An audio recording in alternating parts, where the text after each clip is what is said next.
Bismillahirrahmanirrahim. Alhamdulillahi hamdan katsiran tayyiban mubarakan fih kama yuhibbu rabbuna wa yardah. Asyhadu an la ilaha illallah wahdahu la syarika lah wa asyhadu anna Muhammadan abduhu wa rasuluh sallallahu alaihi wa ala alihi wa ashabihi wa man tabi'ahum bi ihsanin ila yaumiddin wa sallama tasliman katsira amma ba'd. Ma'asyira al-muslimin wal muslimat rahimani wa rahimakumullah. Dengan taufik dan pertolongan Allah Jalla wa Ala, kembali kita lanjutkan pelajaran rutin kita membaca kitab Fiqih Muyassar yang dibangun di atas dalil kitabullah maupun sunnah Nabi sallallahu alaihi wasallam serta ditulis oleh sejumlah para ulama. Kali ini kita masih akan melanjutkan biidznillah Jalla wa Ala pembahasan yang telah kita baca pada pertemuan sebelumnya, yaitu hukum had peminum khamar, di mana kita terhenti di masalah pertama. Maksudnya masalah pertama di bawah bab ini telah kita baca. Oleh karena itu pada kesempatan yang mulia ini kita lanjutkan saja ke masalah kedua dan juga masalah ketiga.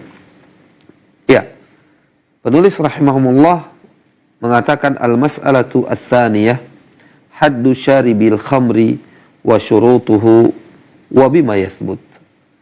Bagi antum dan antunnah yang mengikuti pelajaran ini melalui kitab terjemahan, silakan dibuka halaman 591 dan seterusnya, ya.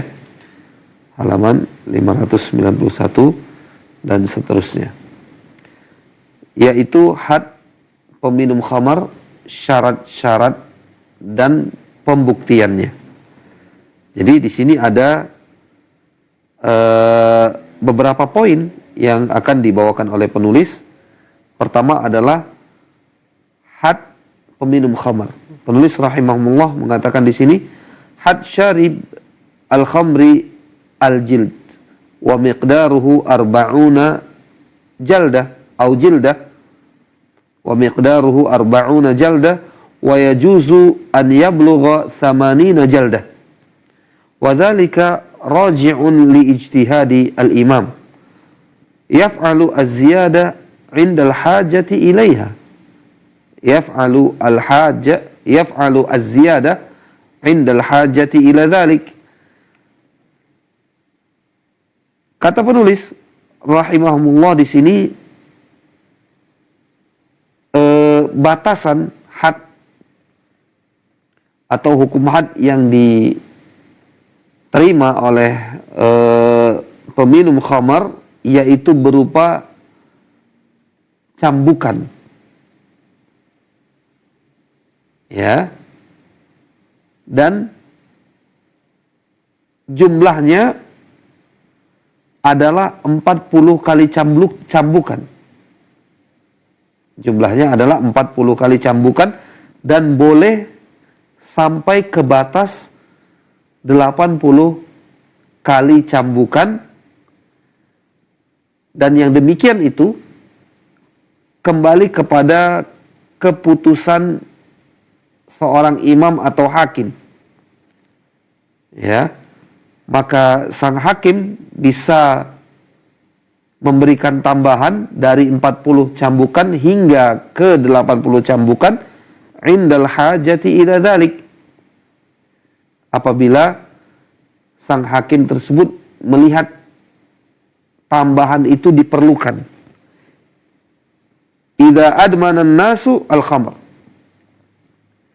pada keadaan jika manusia melakukan minum khamar terus-menerus, ya, walam yartadi'u bil arba'in, dan mereka tidak jerah kalau hanya dicambuk dengan 40 kali cambukan. Sampai di sini kita berhenti dulu karena ada catatan yang ingin kita sampaikan di sini pada masalah apakah dalam had minum khamar ini diberlakukan hukum had atau hukum ta'zir. Ini ada silang pendapat di kalangan para ulama. Namun pendapat jumhur, mayoritas para ulama, dan ini yang rajih biidnillahi jalla wa'ala, adalah dalam kasus hukuman peminum khamar ini ada had, hukuman yang telah ditetapkan oleh syariat, bukan hukuman yang kembali kepada ijtihad dan keputusan seorang imam atau seorang hakim. Dalilnya adalah bahwa Rasulullah SAW telah menentukan had bagi peminum khamar. Demikian juga sahabat Nabi SAW setelah beliau. Ini dalil jumhur dan ini pendapat yang rajih insyaallah. Kemudian sebagian para ulama mengatakan ini kembali kepada keputusan imam atau yang disebut dengan hukum ta'zir. Ya. Lalu untuk besaran dan berapa jumlah cambukan hukum had tersebut, jumhur ulama juga berselisih pendapat setelah mereka menyatakan bahwa dalam meminum khamar ada hukum had. Tetapi mereka sendiri juga berselisih pendapat tentang berapa cambukan yang akan diberikan kepada peminum khamar. Maksud daripada hukum had di sana yang disepakati oleh jumhur para ulama adalah cambukan. Namun mereka berselisih pendapat berapa jumlah cambukan yang harus diterima oleh peminum khamar. Nah, sebagian mengatakan bahwa jumlah cambukannya adalah 40 cambukan. 40 kali cambukan.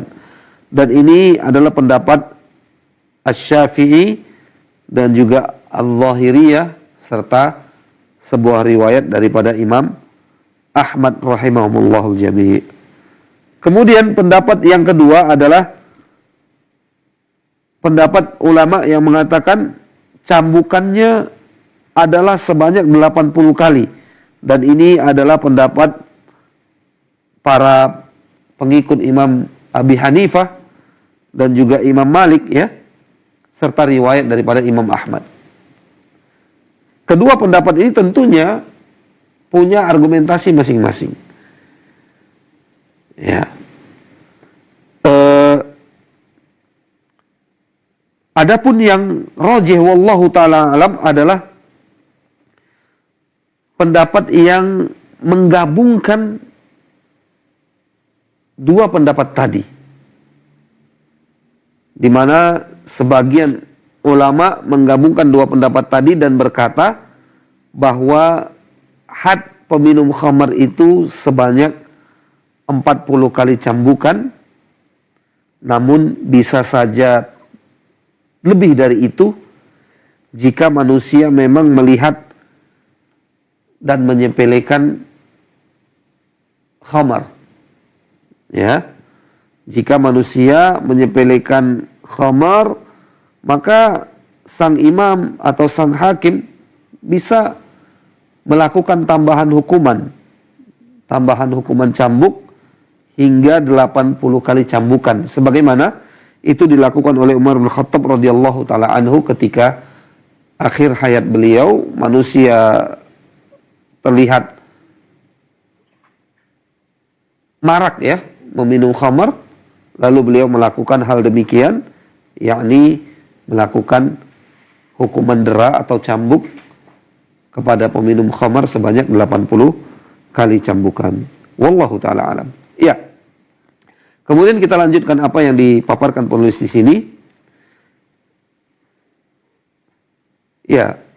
Li hadithi Ali bin Abi Thalib radhiyallahu taala anhu fi qissati Al-Walid ibn Uqbah.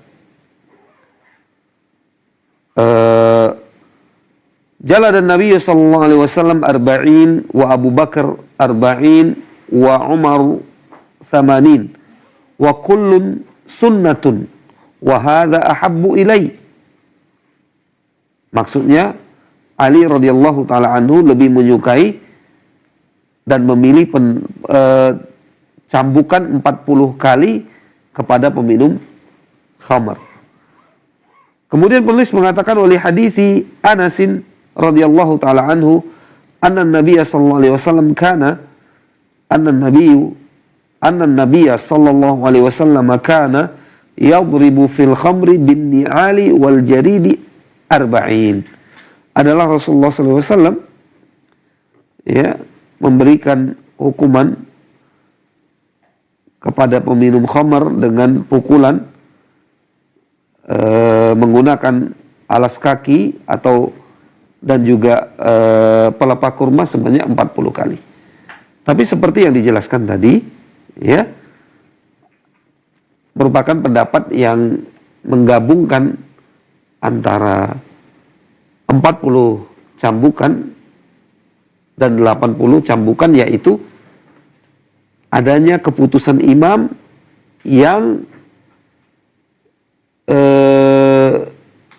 melihat manusia bermudah-mudahan sekali meminum khamar, seperti yang dilakukan oleh Umar bin Khattab radhiyallahu taala anhu, sehingga beliau memutuskan untuk memberikan cambukan 80 kali bagi peminum khamar di waktu khamar tersebut marak dan manusia sepele menganggapnya itu perkara yang tidak besar sehingga mereka meminumnya.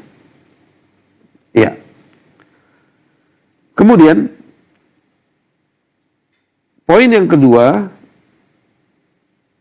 syarat menegakkan hukum had untuk peminum khamar. Ya.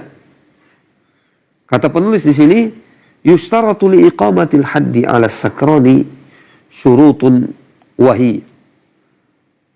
Ditetapkan syarat untuk menegakkan hukum had atas seorang pemabuk, peminum khamar.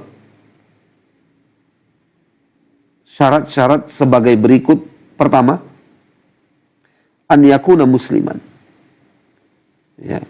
Penegakan hukum had atas pemabuk diperlukan syarat-syarat. Syarat-syarat itu sebagai berikut. Dia adalah seorang muslim, maka tidak ada hukuman tentunya bagi seorang kafir. Kemudian an yakuna balighan fala hadda 'ala as-sabi. Ya, dia adalah seorang yang yang balik, ya. Dan tidak ada hukuman tentunya bagi as-sabi. Ini tentunya berulang-ulang, hadirin rahimani wa rahimakumullah. Karena anak kecil itu rufi'al qalam. Ya, diangkat pena catatan amalan dari dia sehingga dia nanti sampai ke usia balik. Kemudian yang berikutnya ayyakuna aqilan fala hadda 'alal majnuni wal ma'tuh. Hendaknya dia merupakan orang yang berakal dan tidak ada hukum had bagi orang gila ataupun al-ma'tuh, orang yang lemah akalnya, ya, atau garis miring idiot dan yang semisalnya. Berikut ayyakuna mukhtaran fala hadda 'alal mukrah wan nasi wa amthalihi. Hadhihi asy-syurutu ats-tsalatsatu yadullu 'alaiha qauluhu sallallahu alaihi wasallam innallaha tajawaza li ummati 'anil khata'i wan nisyani wa mastukrihu 'alaihi. Wa qawlihi wa qawluhu sallallahu alaihi wasallam rufi'al qalamu an thalathatin al-hadits wa qad taqaddama mirara. Ya. Kata penulis, syarat yang berikutnya adalah dia merupakan mukhtaron, orang yang sukarela meminumnya, tidak dipaksa, sehingga tidak ada hukuman had bagi orang yang dipaksa dan juga bagi orang yang lupa dan yang semisal mereka. Dan 3 syarat ini ya, ditunjukkan oleh sabda Nabi Sallallahu Alaihi Wasallam sebagai berikut, yang artinya sesungguhnya Allah memaafkan dari umatku kesalahan, kelupaan, dan apa yang mereka dipaksa untuk melakukannya. Serta hadis Nabi SAW, rufi'al qalamu an thalatha, diangkat pena catatan amalan dari 3, yakni dari seorang yang tertidur sampai dia terjaga, dari seorang yang kecil atau sobi, ya, bayi sampai dia balik, dari orang yang gila sampai dia sembuh dari kegilaannya. Ya. Kemudian an yakuna aliman bitahrimi fala hadda 'alal jahil. Syarat yang berikutnya, hendaknya dia adalah orang yang mengetahui pengharaman khamar. Ini perlu kita garis bawahi. Ya. Dan tidak ada hukum had bagi seorang yang jahil. Makna dia adalah orang yang mengetahui, yaitu mengetahui hukum haramnya khamar, walau dia tidak mengetahui konsekuensi dari minum khamar itu akan didera, ditegakkan hukum had berupa cambukan tadi, ya. Namun cukup dia mengetahui haramnya khamar, maka syarat itu ada pada diri dia. Ya. Kemudian yang berikutnya, yang terakhir disampaikan oleh penulis di sini, an ya'lama anna hadza asy-syarab khamrun fa in syaribahu ala annahu syarabun akhar fala hadd alaihi. Ini perlu untuk kita garis bawahi. Hendaknya dia mengetahui bahwa minuman tersebut adalah khamar. Jika dia meminumnya dengan anggapan bahwa itu bukan khamar, maka tidak ada atau tidak dijatuhi hukum had. Seperti dia menganggap itu adalah jus, ya, atau air yang lain. Dia main tenggak saja, ya, maka ini tidak dikenai hukum had. Karena dia menduga itu adalah minuman lain, bukan khamar. Ya. Kenapa dia tidak dijatuhi hukum had? Karena di sini dia dianggap sebagai seorang yang jahil tentang keadaan minuman itu. Ya, karena dia jahil tentang keadaan minuman itu. Dia kira itu minuman biasa atau jus, dia minum ternyata adalah khamar, maka dalam kondisi ini dia tidak dikenai hukuman had. Ya. Berikutnya, ma yathbutu aw ma yuthbatu bihi haddu al-khamr. Pembuktian had khamar. Pembuktian had khamar. Yathbutu haddul khamri bi ahadi amrayni.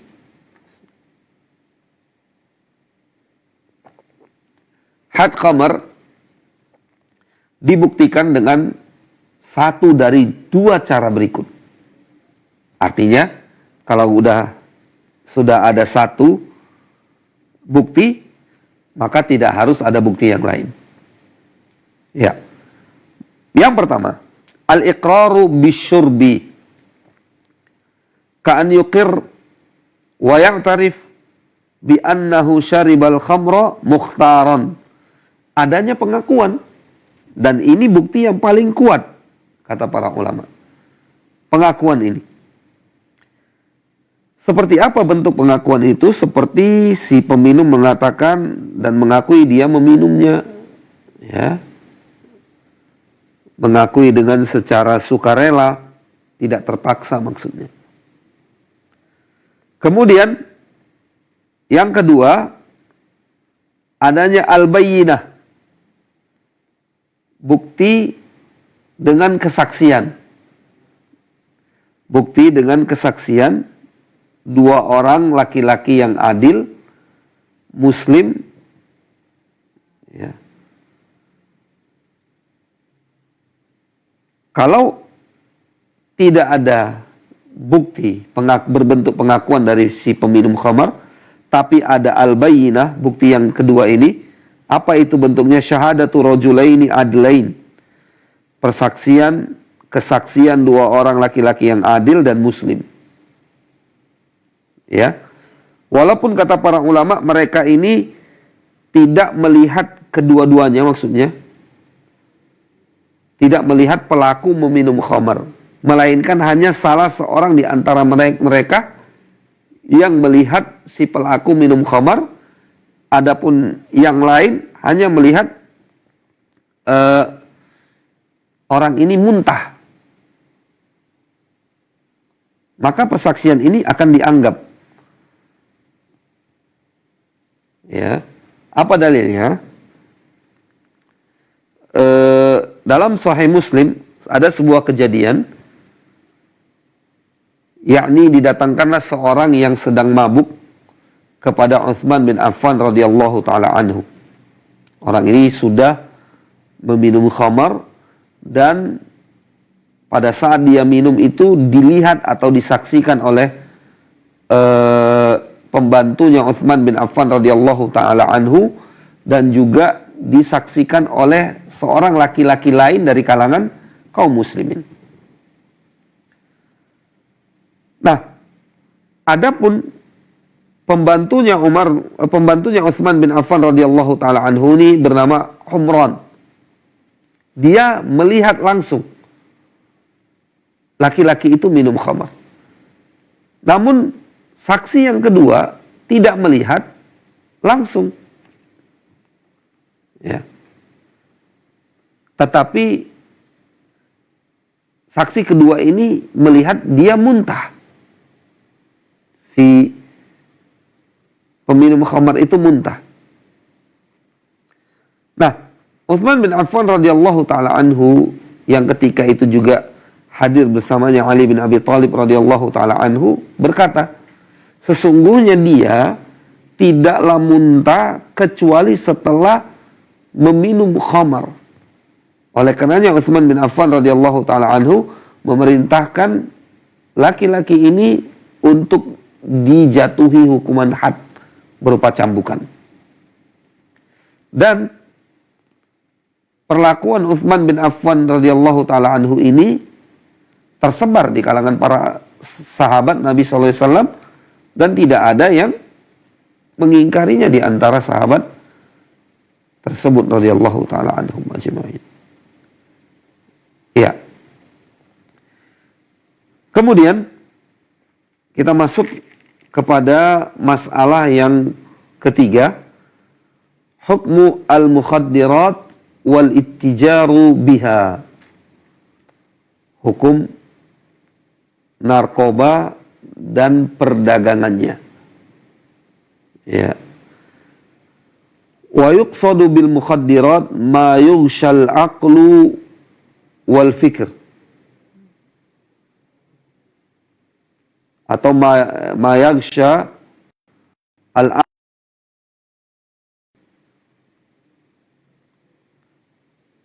wa yusibu muta'atiha bil kasli atau bil kasali wal thiqal wal futur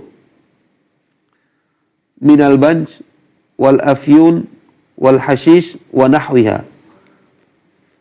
Kata penulis di sini, yang dimaksud dengan narkoba adalah segala sesuatu yang dapat menutup akal dan pikiran.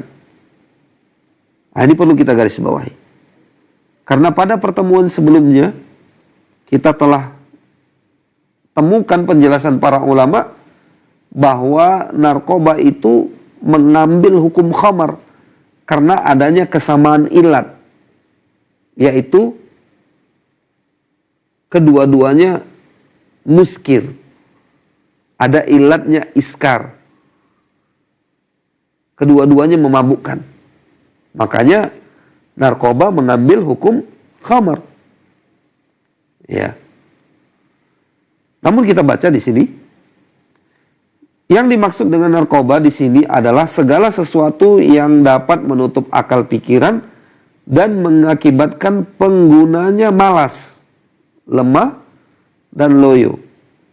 Mencakup di sini marijuana, opium, ini jenis-jenis narkoba ya, dan kanabis atau ganja. Saya kira di sini bukan pembatasan ya, tetapi penulis mengatakan di sini wanahwiha, dan yang semisal benda-benda ini. Berarti itu bukan pembatasan. Penyebutan nama tadi bukan pembatasan dari jenis-jenis narkoba. Makanya penulis mengatakan wanahwiha dan yang semisalnya. Maksudnya kalau ada nama lain tetapi membuat penikmat atau penggunanya mabuk, maka mengambil hukum narkoba yang namanya disebutkan di sini. Maka dia juga seperti khamar, seperti minuman keras. Ya. Kata penulis, narkoba tetap haram. Ya. Wal mukhaddirat haramun kaifama kana ta'atiha. Narkoba itu tetap haram dengan cara apapun penggunaannya. Ini perlu kita garis bawahi. Maksudnya apa?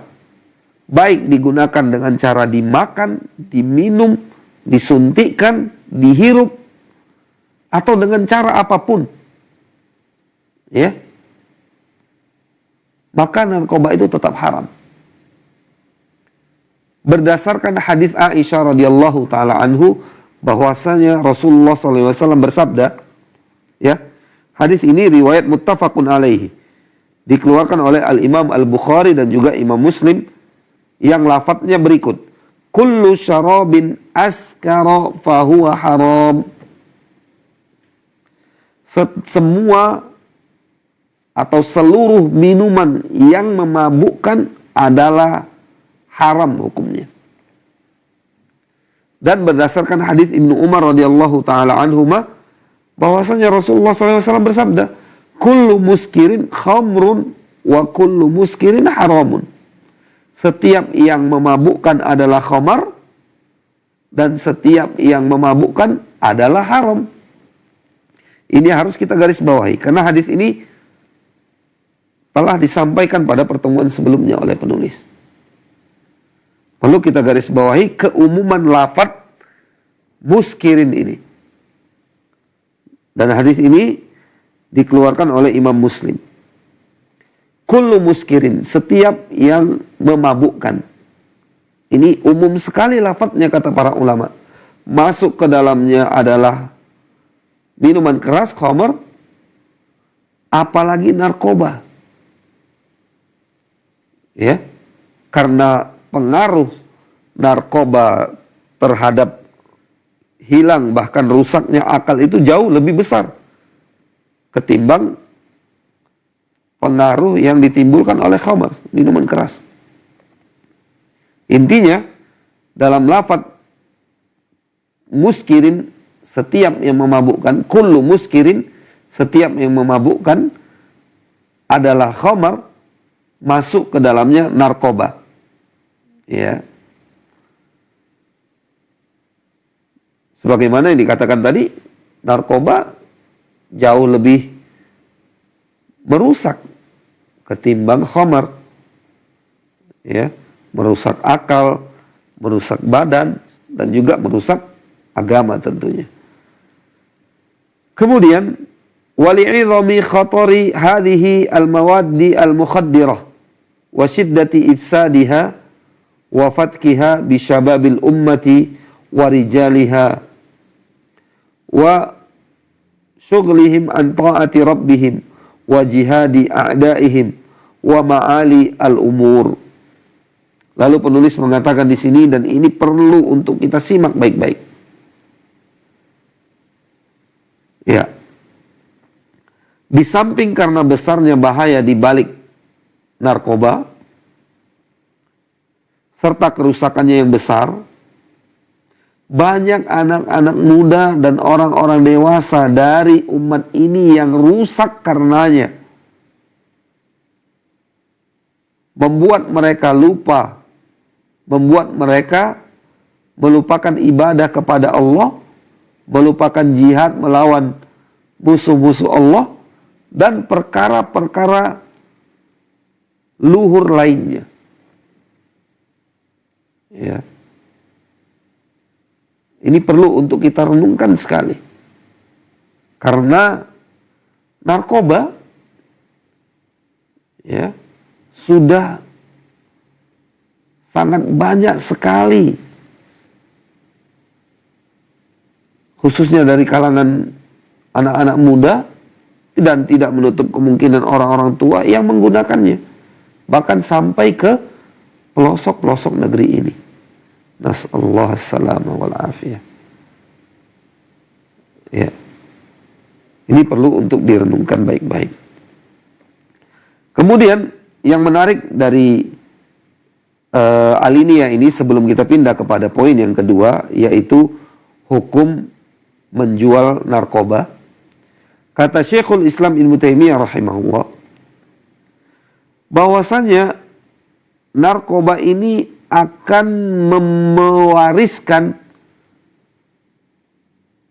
akan merusak penggunanya, di mana nanti penggunanya itu bisa terjangkit penyakit dayuth.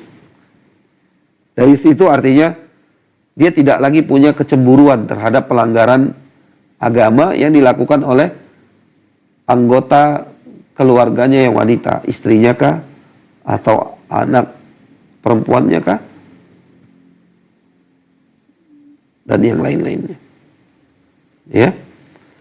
Bal innaha turithu muta'atiha ad-diyatha. Dia akan jadi dayus. Hilang kecemburuan positifnya terhadap pelanggaran syariat yang terjadi di keluarganya oleh istrinya atau anak perempuannya dan yang lainnya. Ya. Kemudian yang kedua, di sini dibahas oleh penulis hukum memperdagangkan narkoba. Sebelum kita masuk ke sini, di sini tidak disinggung tentang had syar'i, hukum had secara syariat yang diterima oleh pemakai narkoba. Apakah sama seperti peminum minuman keras atau berbeda? Di sini terjadi perbincangan di antara para ulama, tetapi yang didukung oleh dalil-dalil yang kuat adalah pendapat yang mengatakan bahwa pengguna narkoba juga dikenakan hukuman had seperti peminum khamar. Kenapa? Ada dalil-dalil yang menetapkannya, seperti hadis tadi, kullu muskirin khamrun wa kullu muskirin haramun. Setiap yang memabukkan itu adalah khamar. Berarti setiap orang yang memakai narkoba lalu dia mabuk, ya, wa kullu muskirin haramun. Dan setiap yang memabukkan itu haram. Berarti dia sama seperti orang yang minum khamar. Maka dia pun mendapatkan hukuman had seperti peminum khamar. Ya. Kemudian kita masuk kepada hukum menjual narkoba. Waqad atau waradan nahyu an Rasulillah sallallahu alaihi wasallam fi tahrimil khamri. Faqad ruya atau faqad rawa Jabirun radhiyallahu taala anhu anin Nabi sallallahu alaihi wasallam annahu qala inna Allah harama al-khamra innallaha harramal khamra wal maitata wal khinzira wal asnam. Wa liqaulihi sallallahu alaihi wasallam innallaha idza harrama syai'an harrama thamana. Ada dua hadis di sini. Hadis yang pertama adalah hadis Jabir radhiyallahu taala anhuma yang dikeluarkan oleh Imam Muslim dari Nabi sallallahu alaihi wasallam, yang artinya sesungguhnya Allah telah mengharamkan khamar, bangkai, babi, dan juga patung. Ya. Lalu dalam hadis lain yang kita dengarkan tadi, dan ini dikeluarkan oleh Abu Daud, Imam Ahmad, dan hadisnya sahih. Nabi SAW bersabda yang artinya sesungguhnya Allah jika mengharamkan sesuatu, maka Allah juga mengharamkan harganya. Ya. Jadi kalau narkoba telah diharamkan, uang dari penjualan narkoba juga haram. Ya. Walihada qala al-ulama'u innama harramallahu al-intifa'a bihi yahrumu bai'uhu wa aklu thamanihi. Sesungguhnya, oleh karena itu para ulama mengatakan, ya, sesungguhnya apa yang telah diharamkan oleh Allah untuk diambil manfaatnya juga diharamkan untuk menjualnya dan memakan hasil penjualannya. Walamma kanat al-mukhaddirat yatanawaluha ism al-khamar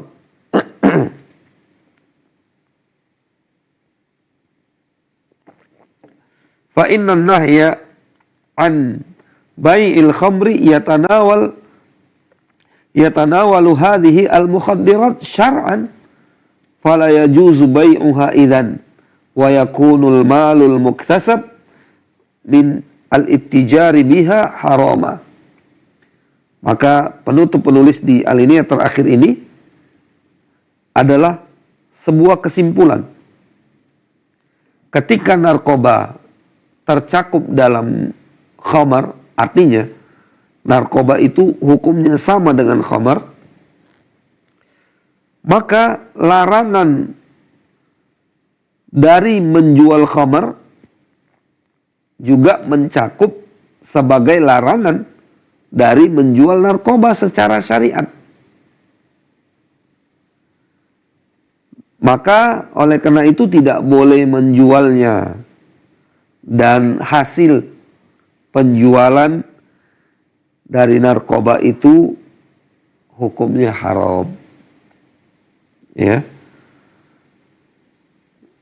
Jadi hasil penjualan narkoba itu hukumnya haram. Ini jelas sekali ya dari dalil-dalil yang disampaikan oleh penulis tadi. Ya. Kemudian hadirin hadirat rahimani wa rahimakumullah, ada pengecualian-pengecualian ya yang dibawakan oleh para ulama, tetapi terlalu meluas. Seperti misalnya sebagian para ulama mengatakan bab mengambil manfaat itu lebih, bab mengambil manfaat dari sesuatu itu lebih luas daripada sekedar bab menjual dan membeli atau bab memakan dan meminum. Maksudnya apa? Tidak serta-merta dilarang untuk memakan dan meminum sesuatu, dilarang pula untuk mengambil manfaat darinya. Seperti umpamanya bangkai atau kulit dari bangkai setelah disamak, maka boleh diambil manfaatnya, walaupun tidak boleh dimakan dan diminum. Boleh diambil manfaatnya, walau tidak boleh diperjualbelikan karena dia bangkai. Tadi hadis mengatakan kalau diharamkan sesuatu, tadi bangkai diharamkan, maka Allah mengharamkan hasil penjualannya. Meskipun diharamkan untuk dimakan, diminum, bahkan diharamkan untuk dijual, tetapi masih boleh diambil manfaatnya. Ini kalau kita berbicara tentang bab mengambil manfaat. Tetapi kembali kepada narkoba tadi, ya, karena memang narkoba tidak ada manfaatnya, kecuali, dan ini juga dibahas oleh para ulama, dalam keadaan darurat, seperti digunakan untuk keperluan medis,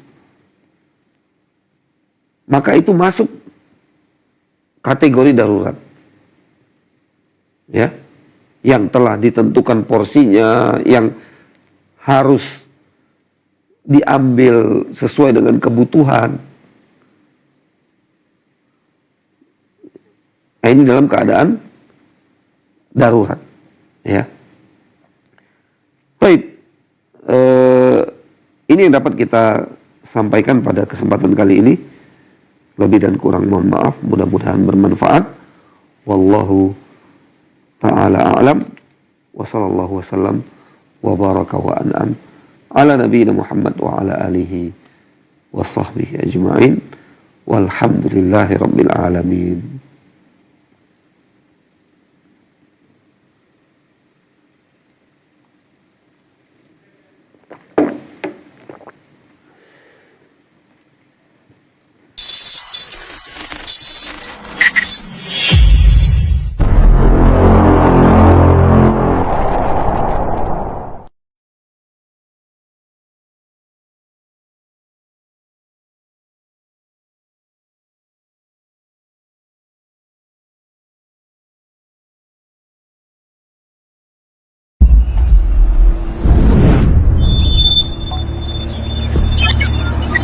Bismillahirrahmanirrahim. Allah Subhanahu wa taala berfirman, "Innama ya'muru masajidallah man amana billah wal yaumil akhir."